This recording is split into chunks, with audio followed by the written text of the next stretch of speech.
നമസ്കാരം, ഞാൻ അഡ്വക്കേറ്റ് ഷോൺ ജോർജ്. മറ്റൊരു തട്ടിപ്പ് കഥ കൂടി ഒന്ന് വിവരിക്കാനാണ് ഞാനിപ്പോൾ നിങ്ങളുടെ മുമ്പിൽ വന്നിട്ടുള്ളത്. ഇത് KREML, അതായത് Kerala rare earth and minerals limited, CMRL, നമ്മൾ എല്ലാവരും പറഞ്ഞു കേട്ടിട്ടുള്ള കരിമണൽ കർത്തയുടെ CMRL പ്രൊമോട്ട് ചെയ്യുന്ന ഒരു കമ്പനിയാണ്. ഈ കമ്പനിയുടെ ഒരു കത്ത് 2/3/2020 നമ്മൾ ഇപ്പോൾ KSIDC ഇതിനകത്തൊന്നും ഈ കരിമണൽ കൊള്ളയ്ക്കൊന്നും പങ്കില്ല എന്ന് പറയുന്ന KSIDCക്ക് എഴുതിയൊരു കത്താണ്. അതായത് ആറാട്ടുപുഴയിൽ, ആലപ്പുഴ ജില്ലയിൽ ആറാട്ടുപുഴയിൽ 60 ഏക്കർ വസ്തു ഖനനത്തിനായിട്ട് ഈ കമ്പനി വാങ്ങി. ഈ കമ്പനി വാങ്ങുകയും ഇത് KSIDCയുമായി ഒരു ജോയിന്റ് വെഞ്ചർ പ്രോജക്റ്റാണ് ഇതെന്നും 2002 2004 ഈ കമ്പനി 60 ഏക്കർ സ്ഥലം വാങ്ങിയതെന്നും ഈ സ്ഥലം ആലപ്പുഴ ഡിസ്ട്രിക്റ്റിലാണ്.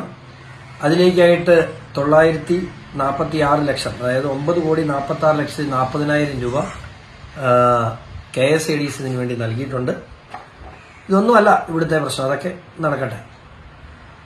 ഇവിടെ സാധാരണക്കാരനൊരു നിയമവും CMRL മറ്റൊരു നിയമവും, അതാണ് നമ്മളിവിടെ പഠിക്കേണ്ട ഒരു വിഷയം.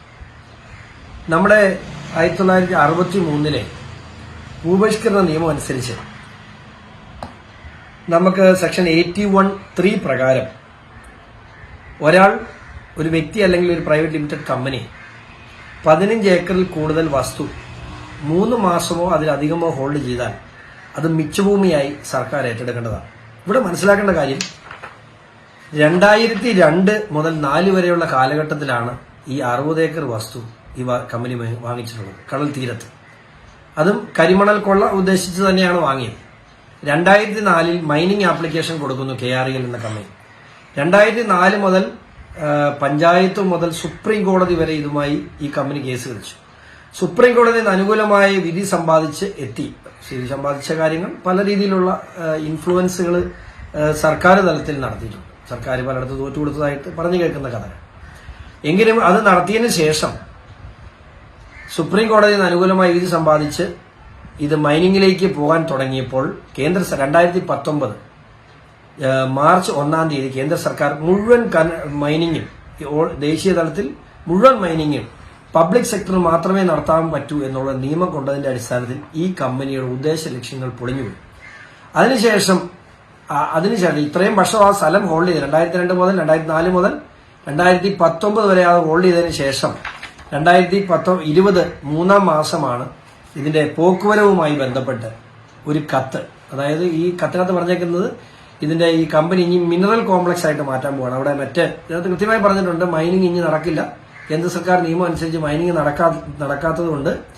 അപ്പോൾ ഇവിടെ ഒരു മിനറൽ കോംപ്ലക്സ് 10,000 കോടി രൂപ മുടക്കി, എവിടെയാണ് മിനറൽ കോംപ്ലക്സ് ഇതുവരെ ഉണ്ടായതായിട്ട് എനിക്കറിയില്ല, 10,000 കോടി രൂപ മുടക്കി മിനറൽ കോംപ്ലക്സ് ഉണ്ടാകുകയാണ്. അതുകൊണ്ട് തന്നെ ഇത്രയും വലിയ പ്രോജക്റ്റ് ആയതുകൊണ്ട് 2012 2015 ജിയോ അനുസരിച്ച്, അതായത് വ്യവസായ സംരംഭങ്ങൾക്ക് ഈ ഭൂ ചട്ടങ്ങൾ അനുസരിച്ച് ഇളവ് നൽകാൻ, ഭൂപരിഷ്കരണ നിയമത്തിൽ ഇളവ് അനുവദിച്ചുകൊണ്ടുള്ള ചട്ടങ്ങൾ അനുസരിച്ച് ഇളവ് നൽകുവാൻ തീരുമാനമെടുക്കണം എന്ന് പറഞ്ഞുകൊണ്ട് അതിൽ KSIDC മുൻകൈ എടുക്കണമെന്ന് പറഞ്ഞുകൊണ്ടാണ് ഈ കത്ത് കൊടുത്തേക്കുന്നത്. അപ്പോൾ KSIDC ആയിട്ടുള്ള ബന്ധം, പ്രൊമോട്ടിംഗ് കമ്പനി എന്ന നിലയിൽ ബന്ധം നിങ്ങൾക്ക് വ്യക്തമായി.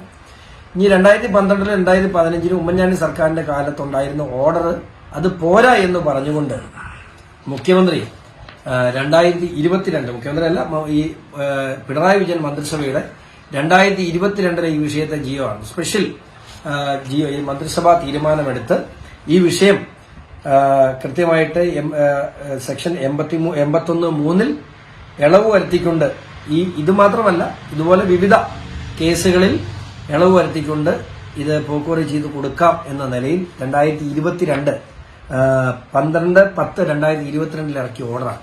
ഞാൻ പറഞ്ഞു വന്നതല്ല, സാധാരണക്കാരൻ ആരെങ്കിലും ആണെങ്കിൽ ഇവിടെ അപ്പന്റെ കാലത്ത് 15 ഏക്കർ കൂടുതലുള്ള വസ്തുക്കൾക്ക് വരെ ഇവിടെ ഭൂപരിഷ്കരണ നിയമത്തിന്റെ നിയമങ്ങൾ പറഞ്ഞ് നോട്ടീസ് അയച്ചുകൊണ്ടിരിക്കുന്ന കാലഘട്ടത്തിൽ ഏറെക്കുറെ 20 വർഷക്കാലമായി KREMLന്റെ കയ്യിൽ, അത് CMRLന്റെ കയ്യിൽ, കരിമണൽ കർത്തയുടെ കയ്യിൽ അനധികൃതമായ 60 ഏക്കർ വസ്തു ഇപ്പോഴും ഇരിക്കുകയാണ്. അത് പോക്കുവരവ് ചെയ്ത് കൊടുത്തു എന്നുള്ള കാര്യം എനിക്കറിയത്തില്ല. പക്ഷെ 2020 വരെ അത് പോക്കുവരവ് ചെയ്തിട്ടില്ല ചെയ്യാതെ അവരുടെ കയ്യിൽ ഇപ്പോഴും വസ്തുവാണ്. 6 മാസത്തിൽ കൂടുതൽ ഇവിടെ സാധാരണക്കാരൻ ഹോൾഡ് ചെയ്താൽ പിടിച്ചെടുക്കും, അല്ലെങ്കിൽ പിടിച്ചെടുത്ത് മിച്ചഭൂമിയായി സർക്കാർ വസ്തുവായി മാറ്റേണ്ട ഒരു വസ്തുവിനെ കാലാകാലങ്ങളായി ഒരു മുതലാളിക്ക് വേണ്ടി നിന്നുകൊടുക്കുന്നു. ഇതൊക്കെ നടക്കുന്ന കാര്യങ്ങൾ നിങ്ങളുടെ മുമ്പിലേക്ക്, നിങ്ങളുടെ ശ്രദ്ധയിലേക്ക് ഒന്ന് അറിയിച്ചു എന്ന് മാത്രം.